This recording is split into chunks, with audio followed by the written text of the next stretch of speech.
Sa isang workplace, napakahalaga ng pagiging organized. Kapag maayos ang pagkakasunod-sunod ng gamit at malinaw kung ano lang ang dapat nananatili sa work area, mas madali nating natatagpuan ang anumang kailangan. Kapag magulo ang workplace, ang simpleng paghahanap ng gamit ay nagiging nakaka-stress na gawain. Imbes na segundo lang, nagiging minuto. Minsan pa, halos buong mesa na ang nahalungkat.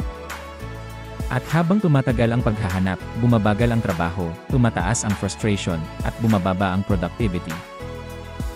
Kung ayaw nating maging aligaga sa tuwing may pinapahanap, kung gusto nating mabilis, maayos, at hindi stressful ang trabaho, kailangan nating simulan sa isang simpleng hakbang, sorting. Ito ang proseso ng paghihiwalay ng kailangan mula sa hindi na kailangan. Ibig sabihin, tinatanggal natin ang mga bagay na hindi nakakatulong sa trabaho, mga lumang gamit, sirang tools, sobra-sobrang papel, o kahit anong hindi na nagagamit pero nakakadagdag sa kalat.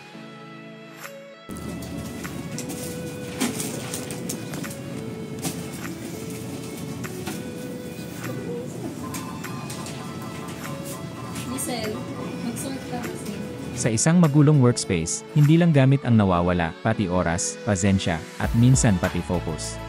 Kapag ginawa ang sorting ng tama, unti-unti nating nararamdaman ang pagbabago. Mas malinaw ang mesa, mas mabilis ang kilos, mas konti ang abala. Hindi na kailangan ang paghahalukay, hindi na kailangan ang panghuhula, at hindi ka na mapapahiya kapag may biglang nagtanong ng gamit. Sa sorting natin nararanasan na hindi lang efficiency ang nagbabago, pati ang mood, ang focus, at ang kalidad ng trabaho.